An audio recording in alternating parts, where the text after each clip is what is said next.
Hello everyone, మీరు కొత్తగా educational coaching institute start చేద్దాం అనుకుంటున్నారా? ఎడ్యుకేషన్ ట్రైనింగ్ ఇస్తూ కోర్సు ద్వారా మంత్లీ ఇన్కమ్ 50,000 నుంచి 1 lakh 2 lakh ఇలా ఎర్న్ చేసుకుందాం అనుకుంటున్నారా? మరియు దీనికి సంబంధించిన లైసెన్స్లు ఎలా తీసుకోవాలి, దానికి సంబంధించిన వివరాలు తెలుసుకుందాం అనుకుంటున్నారా? అయితే వీడియో పూర్తిగా చూడండి, స్టాప్ చేయకండి. ముఖ్యంగా మనము ఒక ఎడ్యుకేషన్ కోచింగ్ ఇన్స్టిట్యూట్ మనం రన్ చేయాలంటే ఫస్ట్ మెయిన్గా ఒక బిజినెస్ ప్లేస్ అనేది మనం తీసుకుంటాం. ఎందుకంటే అక్కడ మన ట్రైనింగ్ అనేది మనం అరేంజ్ చేయాలంటే స్టూడెంట్స్ కంపల్సరీ ఒక లొకేషన్ అనేది మనం ఫైండ్ అవుట్ చేసుకొని, సో అది ఆఫీస్ సెటప్ మనం చేసుకోవడం జరుగుతుంది. మరికొందరు వచ్చేసి ఇంటి నుంచే ఒక ప్లేస్ అనేది కంపల్సరీ ఒక రూమ్ కానీ వాళ్ళు డిసైడ్ చేసుకొని ఆన్లైన్ కోర్సెస్ ద్వారా ఎర్న్ చేసుకుందాం అనుకుంటారు. ఇలా మనం రెండు రకాలుగా మనం కోచింగ్ ఇన్స్టిట్యూట్ రన్ చేసుకోవచ్చు, online or offline. Example coaching institutes మీకు ఆల్రెడీ డిస్ప్లే చేయడం జరుగుతుంది. ఆన్లైన్ కోచింగ్ ఇన్స్టిట్యూట్ వచ్చేసి మనకి ఇన్వెస్ట్మెంట్ తక్కువ ఉండడం జరుగుతుందండి. కొంతమంది కొత్తగా ట్రైనింగ్ ఇన్స్టిట్యూట్ తీసుకున్న వాళ్ళకి ఇన్వెస్ట్మెంట్ ఈ వెబ్సైట్ చేసుకోవడానికి కానీ, సో బిజినెస్ రిజిస్ట్రేషన్ కానీ ఇది చాలా వాళ్ళకి ఇన్వెస్ట్మెంట్ ప్రాబ్లం చాలా ఉంటుంది.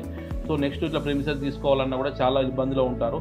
సో ఇన్వెస్ట్మెంట్ తక్కువ వాళ్ళకి ఉండాలనుకుంటే మరియు దానికి సంబంధించిన స్టాండర్డ్స్ కూడా ఇన్స్టిట్యూట్కి రావాలనుకుంటే ముఖ్యంగా వచ్చేసి మెయిన్గా మనము మన ఇన్స్టిట్యూట్కి ఆఫ్లైన్ ఆర్ ఆన్లైన్ ఇన్స్టిట్యూట్కి పెట్టేవారు ఎవరైనా కానీ IEB అంటే international education board, international EDU board limited, website name వచ్చేసి ఇంటర్నేషనల్ ఎడ్యుకేషన్ బోర్డ్.org.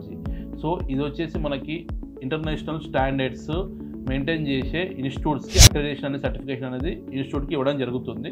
దీంట్లో ముఖ్యంగా యూజ్ ఏంటంటే మనం కొత్తగా పెట్టే కోచింగ్ ఇన్స్టిట్యూట్, ట్రైనింగ్ ఇన్స్టిట్యూట్ ఏదైనా కానీ ఆన్లైన్ కానీ ఆఫ్లైన్ కానీ ఒకవేళ మనకి వెబ్సైట్ లేదనుకోండి, మన స్టూడెంట్ సంబంధించిన డీటెయిల్స్ అనేది ఈ IEBతో మనం అక్రెడిటేషన్ తీసుకొని మన డీటెయిల్స్ అనేది దాంట్లో మనం ఎన్రోల్మెంట్ చేసుకోవచ్చు. స్టూడెంట్ సంబంధించిన marks, student certification number and validity మొత్తం అనేది మనకి సర్టిఫికేషన్ యొక్క ఫుల్ ఇన్ఫర్మేషన్ అనేది మనకి దీంట్లో షో అవ్వడం జరుగుతుంది. ఎవరైతే అక్రెడిటేషన్ తీసుకుంటారో వాళ్ళకి టైం సర్టిఫికేట్ ఇవ్వడం జరుగుతుంది. ఇలా మనం చెప్పుకుంటూ పోతుంటే IEB అక్రెడిటేషన్ తీసుకోవడం వల్ల మనకి చాలా బెనిఫిట్స్ ఉన్నాయండి.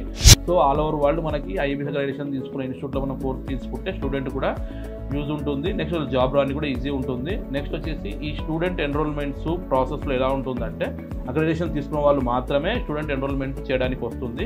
అక్రెడిటేషన్ ఎవరికైతే లేదో వాళ్ళకి వచ్చేసి స్టూడెంట్ సంబంధించి ఎన్రోల్మెంట్ చేయలేరు.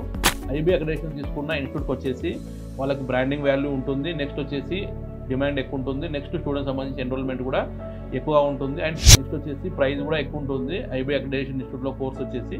సో ఇలా మనం చెప్పుకుంటూ పోతుంటే IEB అక్రెడిటేషన్ తీసుకుంటే మనకి చాలా బెనిఫిట్స్ ఉన్నాయి. ఈ IEB అక్రెడిటేషన్ వచ్చేసి ఆల్ ఓవర్ వరల్డ్ వేయడం జరుగుతుంది. నేను ఎక్స్ప్లెయిన్ చేసిన ఈ IEB అక్రెడిటేషన్ మేము రిక్వైర్మెంట్ ఉంటే కింద ఇచ్చిన నెంబర్ కాల్ చేయండి. మ్యాథ్స్ ద్వారా పూర్తి వివరాలు తెలుసుకోండి. Thank you.